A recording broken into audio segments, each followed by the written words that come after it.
Alors qu'Israël a intensifié son offensive sur la bande de Gaza et refuse de lever son blocus humanitaire sur l'enclave, l'Union européenne va réexaminer son accord d'association avec l'État hébreu.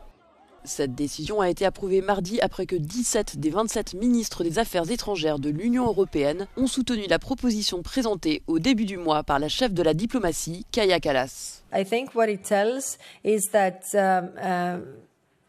the countries see that the situation in Gaza is untenable, and what we want is to really help the people, and what we want is to unblock the humanitarian aid so that it will reach the people there. L'article 2 de l'accord entre Israël et l'Union européenne stipule que leurs relations doivent être fondées sur le respect des droits de l'homme. Il y a 15 mois, l'Irlande et l'Espagne avaient adressé une missive à la Commission pour dénoncer de multiples violations du droit humanitaire par l'armée israélienne dans la bande de Gaza, restée lettre morte. Cette fois-ci, l'exécutif européen entend se saisir du dossier. Une délégation diplomatique a essuyé des tirs israéliens lors d'une visite mercredi dans le camp de réfugiés de Jénine, en Cisjordanie occupée. Cet incident a été vivement condamné par la chef de la diplomatie européenne. We definitely call on Israel to investigate this incident and also hold these accountable who are responsible for this, and any threats on diplomats' lives are unacceptable.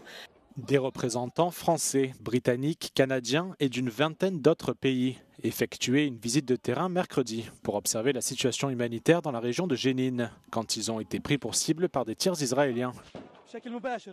Paris dénonce un incident inacceptable et a convoqué l'ambassadeur israélien pour demander des éclaircissements, tout comme l'ont fait Rome, Madrid et Lisbonne. L'État hébreu affirme que la délégation était sortie de l'itinéraire convenu à l'avance, tout en présentant ses excuses pour les désagréments causés par cet incident.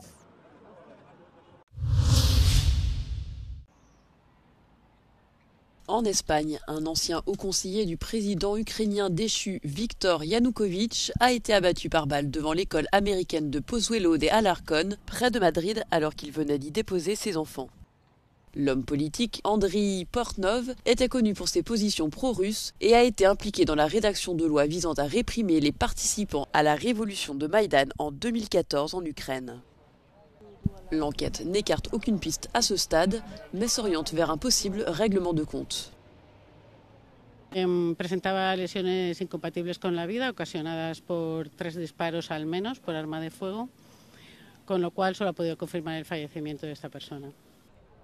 Après avoir fui l'Ukraine en 2014, Andriy Portnov a vécu en Russie, en Autriche, puis s'est installé en Espagne. En 2008, les services de sécurité ukrainiens ont ouvert une enquête contre lui pour trahison, l'accusant d'avoir participé à l'annexion illégale de la Crimée par la Russie, une affaire classée sans suite en 2019. En 2021, ce sont les États-Unis qui l'ont accusé d'être impliqué dans des actes de corruption. Washington a alors imposé des sanctions à son encontre.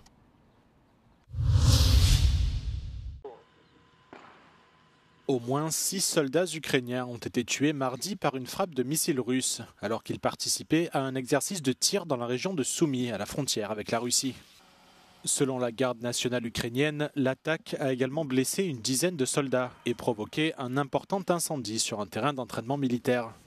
Le ministère russe de la Défense affirme quant à lui que le bombardement a tué jusqu'à 70 militaires, dont 20 instructeurs. Moscou a également partagé une vidéo montrant des destructions massives sur le site d'entraînement présumé. La région de Soumy est la cible de bombardements fréquents, depuis que Kiev a lancé en août dernier une incursion dans la région russe voisine de Koursk. Moscou affirme avoir totalement chassé les troupes ukrainiennes de cette oblast le mois dernier. Et Vladimir Poutine a effectué une visite surprise mardi dans la centrale nucléaire en construction Koursk 2. L'armée ukrainienne nie toutefois avoir totalement battu en retraite dans la région de Koursk.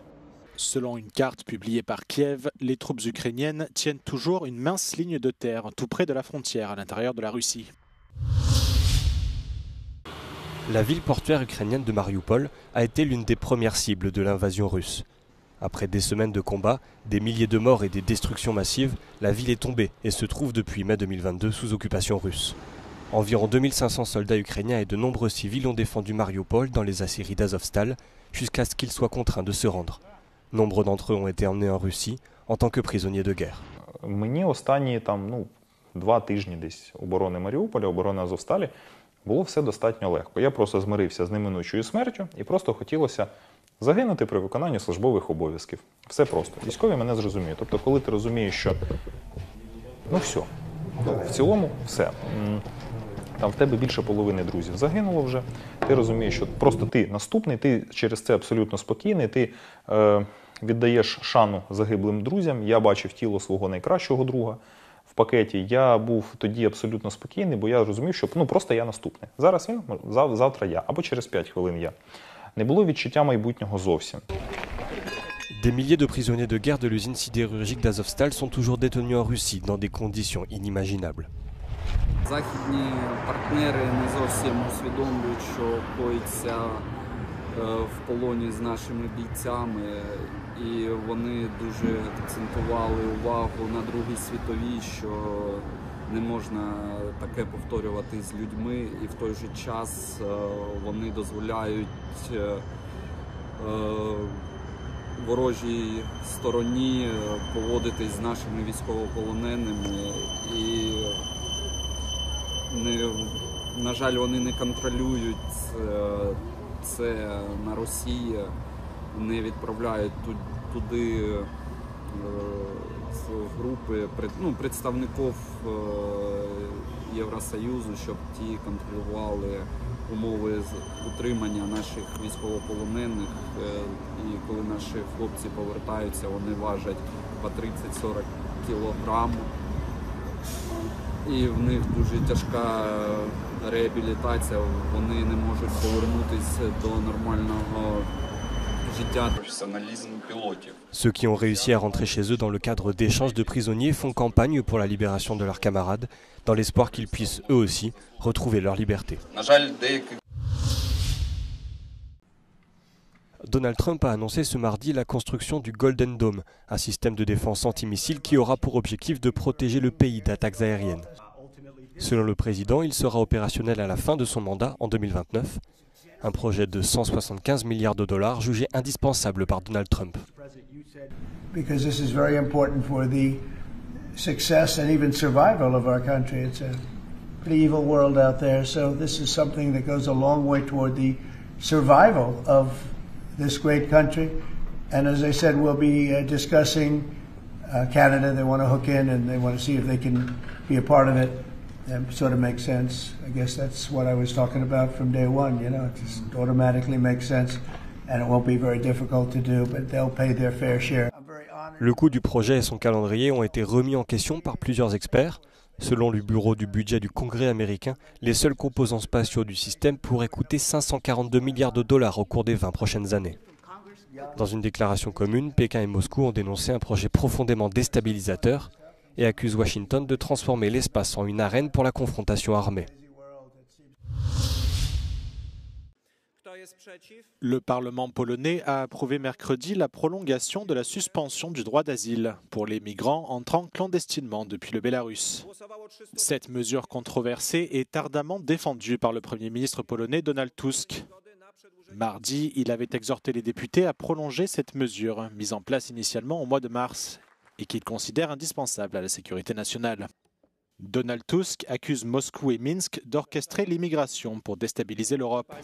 Łukaszenka i także Putin mobilizują tysiące nielegalnych migrantów przy pomocy przemytników, gromadzą ich przy granicy z Polską, także Finlandią, Litwą, Łotwą. Jest to zarówno złoty biznes dla nich, jak i oczywiście wersja takiej poważnej wersji wojny hybrydowej.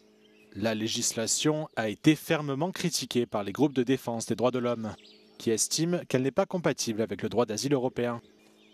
Les ONG rapportent que des centaines de personnes sont mortes à la frontière entre la Pologne et le Bélarus ces dernières années, et que des milliers d'autres ont été victimes de refoulements illégaux et violents de la part des gardes-frontières polonais.